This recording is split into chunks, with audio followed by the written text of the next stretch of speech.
But if it stays the way it is, which I don't think is very sustainable, like we just saw Prospect Holdings, private equity, they're getting investigated for fraud and all kinds of like sketchy stuff because like these PE firms are coming in, they buy up these hospitals and they use the assets of the hospitals to crank up a bunch of debt and change some things around, offload a bunch of money to their investors and themselves, because they're usually like 5 to 10 year funds that, you know, they have a limited time frame. They close out and they just leave behind these like facilities and clinical teams just with a bunch of debt and no help and just way worse off. They just like squeeze what they can out of them and leave them behind.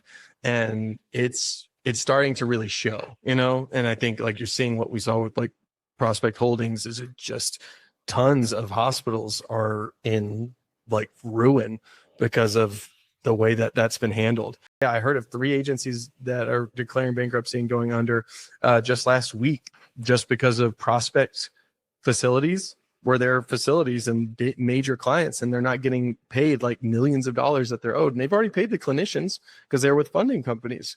And those funding companies are also, you know, these have like 3rd, 4th order consequences. You know, it doesn't just impact one part of the ecosystem. Everybody feels the effects. And so it's just going to make rates worse. It's going to make it harder for little guys to get started because the riskiness has gone up now. It's like, oh, you used to be able to always count on hospitals in America paying.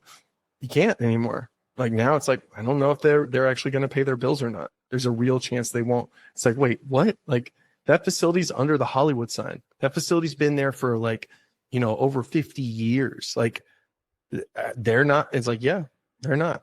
Like Alta Facilities, go look it up. Like California institution for decades is just, and that just one. Like there's many states that have the same issues because of Prospect Holdings or other private equity firms like theirs. Preston Alexander, he's writing about this kind of stuff all the time.